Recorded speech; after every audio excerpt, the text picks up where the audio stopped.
Di Nagaya, emasnya, proyek-proyeknya, laporan laba ruginya, semua Anda bisa lihat walaupun Anda cuma beli satu koin. Penjualan totalnya, semua Anda bisa lihat. Ya, jadi itulah yang membedakan Nagaya dari aset-aset digital.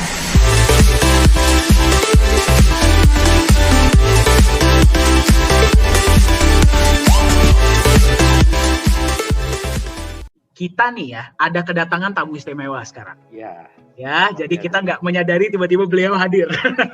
Ya, nah bagi Anda yang sudah hadir hari ini ya, kita kedatangan CEO Nagaya, yaitu Pak Yohanes Chandra. Ada bersama kita hari ini Pak Yohanes, boleh tolong melambaikan tangan? Oh beliau, ya oke.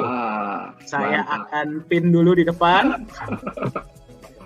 Oke. Nah, kita akan dengarkan langsung ya, mungkin beberapa kata-kata ya dan beberapa pesan-pesan motivasional dan informasi dari CEO Nagaya, Pak Yohanes Chandra. Silakan Pak.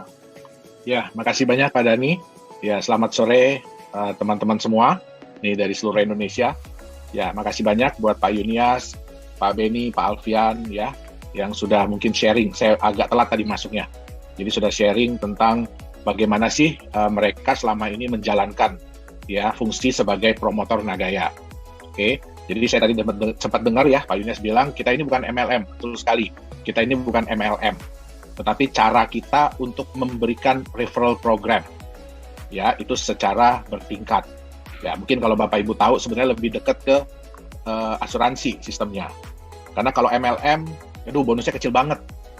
Ya ada yang bilang Pak bonusnya kecil banget, ya kan? Nah tapi yang harus diingat di sini adalah sering saya orang bilang gitu ya, Pak, kok di sini kita jadi promotor, ya kita mereferensikan teman-teman untuk beli Nagaya, beda dengan koin-koin lain yang bisa wow gitu ya. Wah, pokoknya kalau dengar kata-kata jadi promotor koin itu, wah pokoknya luar biasa deh. Bapak Ibu harus ingat ya, di Nagaya untuk setiap koin, setiap Nagaya yang Bapak Ibu beli, kami di perusahaan itu memiliki kewajiban. Kewajibannya apa? Ya, kami harus nantinya menyediakan backup emasnya, yang angkanya itu udah terlihat ya, itu udah wah cukup besar ya. Dan kita beruntung karena kita juga sampai detik ini belum bisa beli emas dan ternyata harga emas memang lagi turun. Ya, karena memang sudah kita prediksi ya, kenaikan harga emas kemarin selama pandemi itu di luar daripada kenormalan. Ya, di luar daripada kenormalan. Jadi untung juga ya kita dulu nggak cepet-cepet, nggak buru-buru beli emas. Ya, sehingga emasnya sekarang kalau mau disimpan bisa jauh lebih banyak. Nah, jadi kewajiban perusahaan di Nagaya ini jelas. Yang pertama, kami harus menyediakan emasnya sebagai backup. Yang kedua, kami harus menjalankan proyek. Ya, berbeda dengan, mohon maaf ya, kripto aset yang lain, cryptocurrency yang lain. Ya, mungkin kita nggak bisa dilihat secara jelas ya, proyeknya apa. Gitu. Terus kemudian, ya, kita juga bisa lihat kalaupun mereka menjalankan bisnisnya, tetapi Bapak Ibu sebagai orang yang membeli koinnya, itu tidak mendapatkan imbal apa-apa. Padahal ya, kalau kita mau bicara jujur, yang namanya perusahaan cryptocurrency, crypto aset, itu sebenarnya adalah crowdfunding. Ya, jadi kita secara ramai-ramai mengumpulkan dana untuk menjalankan sebuah bisnis. Ya, nah, tapi ya kalau di cryptocurrency lain ya Bapak Ibu cuma dikasih angka digital. Terus apa yang harus dilihat? Apa yang bisa dirasakan? Nanti tunggu harganya naik. Bisnis apapun yang mereka jalankan, sebesar apapun profit yang diterima oleh perusahaan, benefit yang Bapak Ibu dapatkan adalah tunggu harganya naik. Ya, jadi dan itu pun yang beli bukan perusahaan ya, yang beli adalah market. Nah di Nagaya kita nggak mau seperti itu. Yang namanya kita sama-sama memodalkan sebuah perusahaan, ya kalau bisnisnya oke, ya kita harus bagi hasil dong, betul nggak? Kita harus sama-sama merasakan. Nah selain itu, bagi hasil yang Bapak Ibu terima inilah yang akan menjadi daya tarik bagi market yang belum memiliki Nagaya. Ya, yang belum memiliki Nagaya, ya otomatis mereka juga pengen dong. Ingat ya Bapak Ibu ya, tadi yang Pak Yunias sudah bilang, berapapun proyek yang dijalankan oleh Nagaya, saat ini memang baru satu ya, tapi nantinya berapapun yang dijalankan, berapapun besar keuntungannya, itu hanya menjadi milik 50 juta Nagaya. Ya, jadi bukan berarti Nagaya tambah proyek nanti koinnya nambah lagi. Saya juga pengennya begitu, tapi nggak bisa. Ya, kenapa? Karena kita sudah menerapkan sistem blockchain. Ya, nah siapa yang memverifikasi kita? Itu ada namanya Akses, Asosiasi Cryptocurrency dan Industri Blockchain Singapura. Ya, jadi bukan website yang melegalisir, yang menyatakan, yang memeriksa bahwa Naga ini memang benar sebuah blockchain. Itu bukan website, tapi sebuah asosiasi, ya, yang diakui resmi oleh sebuah negara. Contohnya kalau di Indonesia, yang mengakui Anda adalah dokter, ya Ikatan Dokter Indonesia, itu dia. Ya, jadi bukan website. Ya, nah mungkin saya ingin berbagi sedikit ya, karena beberapa hari ini saya ada baca sebuah artikel yang cukup menarik. Ya, ini di Indonesia. Mungkin Pak Denny boleh tolong saya mau share screen, Pak. Oke, screen saya udah kelihatan? Udah kelihatan ya. Nah, ini dari CNBC ya. Nah, ini berita yang sangat menarik nih kemarin ya. Ini sebentar lagi Bitcoin bakal dikeroyok Bank Sentral Dunia. Oke. Nah, ada beberapa kata-kata yang di sini cukup menarik ya. Jadi kalau koran itu memang pengennya bicara selalu yang bagus-bagus. Ya, jadi wah, Bitcoin mencapai rekor tertinggi, Dogecoin mencapai rekor tertinggi. Ya. Semua kalau yang bagus, wow. Sampai kalau perlu sehari nulis berapa artikel gitu. Tapi kalau ada yang jelek, harganya jatuh, itu tulisannya pendek banget. Ya. Nah, cuma dikasih tahu, ya pernah mencapai tertinggi, sekarang jatuh. Udah, satu itu doang. Tapi begitu harganya naik, wow. Sehingga di market itu menimbulkan kesan bahwa, wah, cryptocurrency itu semua indah. Ya. Nah, jadi di sini ada dibilang ya, jadi memang kalau melihat dari popularitas dan kenaikan harga yang seperti ini, ya ini yang pernah saya sampaikan kekhawatiran, ya bahwa akan ada intervensi dari pemerintah, dari bank-bank sentral. Sering saya sampaikan ya, itu juga alasan kenapa Naga ini di-backup oleh emas dan juga kenapa kita menjalankan proyek-proyek real. Ya, jadi yang ditakutkan bukan apa-apa, ya. Pasar itu tidak teredukasi dengan benar tentang potensi keuntungan dan kerugian apabila Anda memegang aset kripto. Nah, yang kerugian ini yang tidak diedukasi dengan benar. Oke, sehingga apa yang terjadi? Ya, karena tidak semua negara itu ya meregulasi mata uang kripto, bahkan juga sejujurnya di Indonesia juga regulasi ini masih belum jelas ya, masih belum melindungi ya pemegang aset kripto.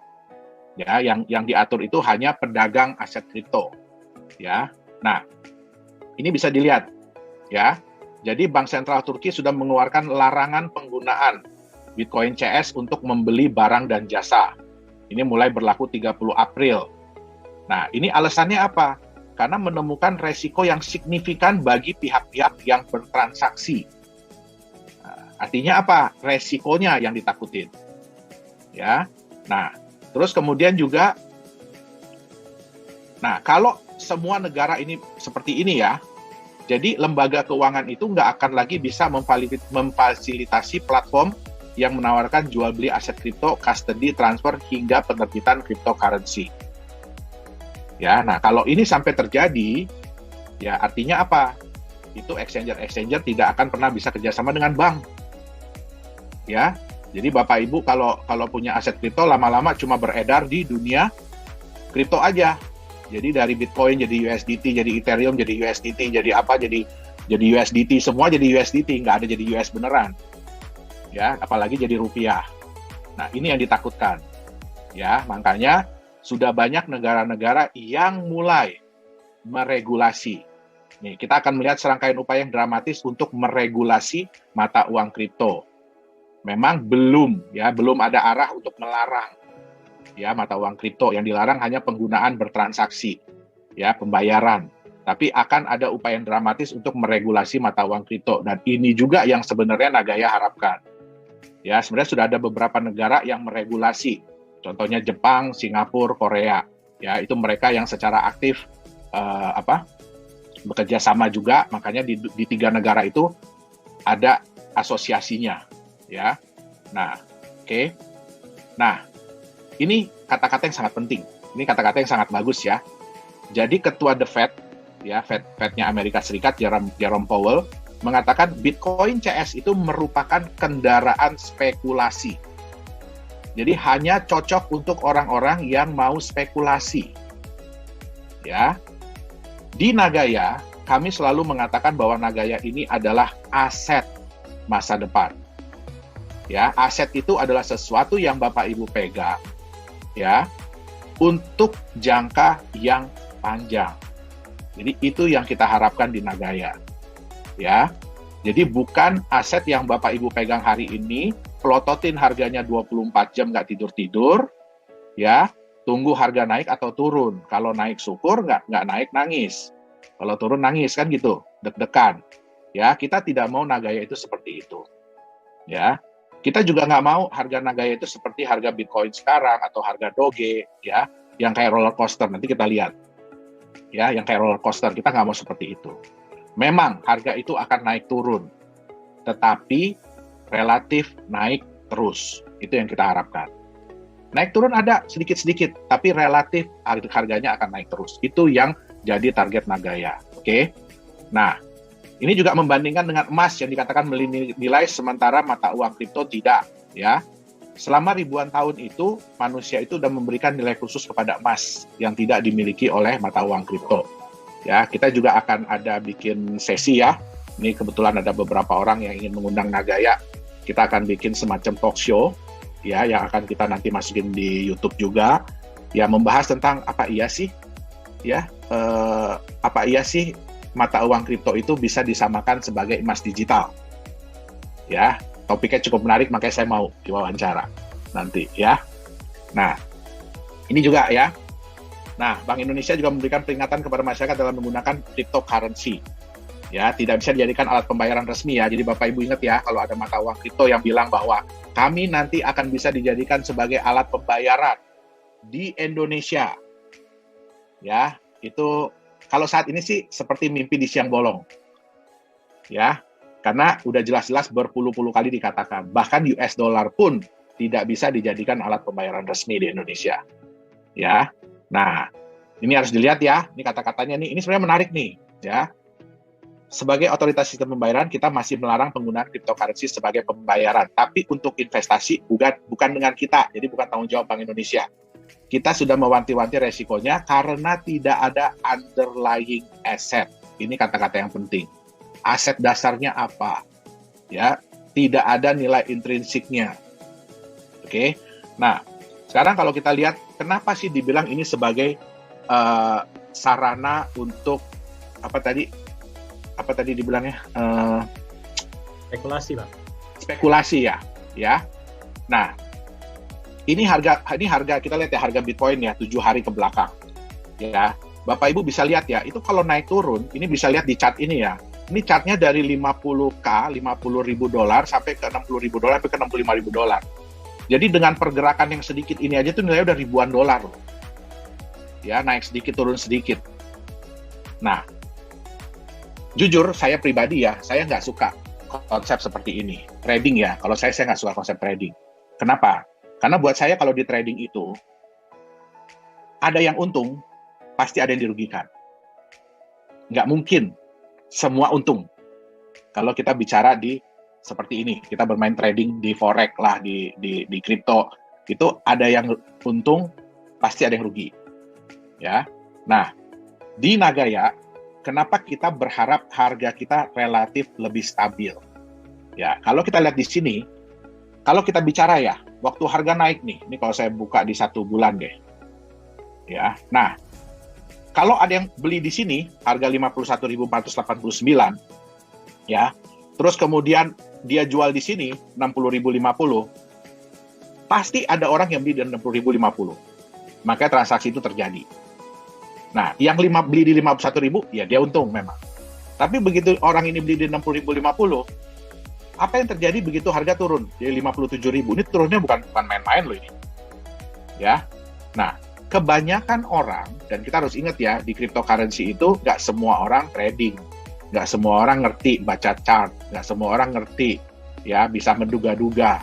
Rata-rata ya cuma ngikut aja, ibarat kata ikut aja naik kereta. Ya, pas keretanya lagi, nanjak, iya bakalan naik nih, iya semua pada beli. Nggak taunya beli udah di sini, 60.000. Nah, ya, bagaimana kalau dia jual di 57.000? Ya berarti dia rugi. Ya, apalagi belinya udah di sini, 64.000. Oke, ini kalau dilihat ya, ini 64.000 jadi 53.000, ini cuma dalam hitungan 4 hari loh. Cuma dalam hitungan 4 hari. Ini kalau kita lihat yang 7 hari, dari 64.000, nih jadi 54.000, ya 4 hari. Ya. Nah, sekarang kita lihat, ini yang lagi ini nih rame nih. Nah, ini harga di 5.769. Ya, ini deh dari sini 5.513 turun jadi 3.500. Siapa yang nggak stres?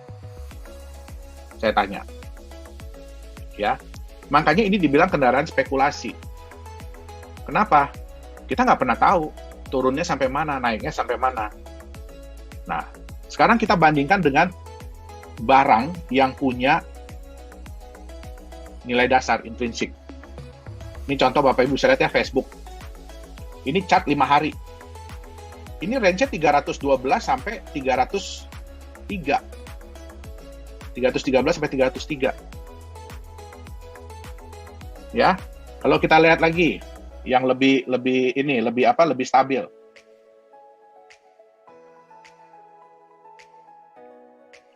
Nah, ini yang udah harga 3.000-an aja masih 3.420 sampai 3.340. Jadi spread naik dan turun itu nggak parah-parah banget. Ya. Nah, makanya di saham pun ada yang namanya blue chip. Ya, ada saham blue chip. Saham blue chip itu apa? Saham yang harganya relatif lebih stabil. Tapi dengan kecenderungan ke depannya selalu meningkat. Itulah saham-saham blue chip. Ya. Nah, Nagaya tidak mau dijadikan alat spekulasi. Ingat, kita mau Nagaya ini menjadi aset Bapak Ibu yang bisa diwariskan, ya, yang bisa dikasih ke anak cucu, ya. Jadi bukan aset spekulasi, ya. Bapak Ibu kalau dibilang kan, ya sabar beli Bitcoin, ya sabar. Udah harga kemarin berapa 900 juta, ya kan keburu kebeli. Ya udah, sabar aja, jangan dijual terus. Ada yang tahu kapan Bitcoin bisa lagi menyentuh harga 900 juta, bahkan jadi 1 miliar? Nggak ada yang tahu. Ya. Nah, kalau di saham blue chip, kita masih bisa tahu. Ya, kita lihat berita, dia nambah aset, dia nambah bisnis, dia nambah ini, keuntungannya sekian, dividen kemarin-kemarin sekian. Nah, itu dia. Ya, tapi untuk cryptocurrency, ya mohon maaf. Sebagian besar mata uang kripto itu masih merupakan kendaraan spekulasi. Ya, jadi silahkan kalau Bapak Ibu yang senang untuk spekulasi, ya monggo. Ya. Nah, tapi kalau di Nagaya, kita di Nagaya ini menciptakan Nagaya bukan sebagai kendaraan spekulasi, tapi sebagai aset masa depan Bapak Ibu. Itu dia. Ya, mungkin itu yang bisa saya sampaikan ya untuk training hari ini. Sebelumnya saya mohon maaf kalau ada salah-salah kata. Ya, jadi saya kembalikan lagi ke Pak Dhani. Silakan, Pak. Iya, terima kasih banyak Pak Yohanes ya. Banda yang pertama kali hadir, Pak Yohanes adalah CEO dari Nagaya Technologies. Jarang-jarang bisa hadir ya. Jadi Anda yang hadir hari ini sangat beruntung ya bisa langsung bertemu dengan beliau.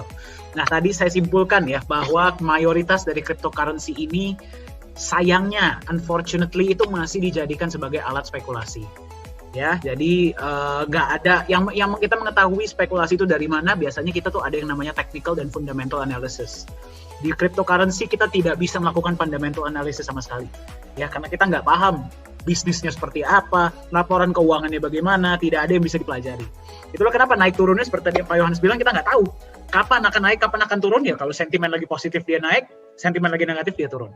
Ya, itulah perbedaannya dengan Nagaya. Di Nagaya emasnya, proyek-proyeknya, laporan laba ruginya, semua Anda bisa lihat walaupun Anda cuma beli 1 koin. Penjualan totalnya semua Anda bisa lihat.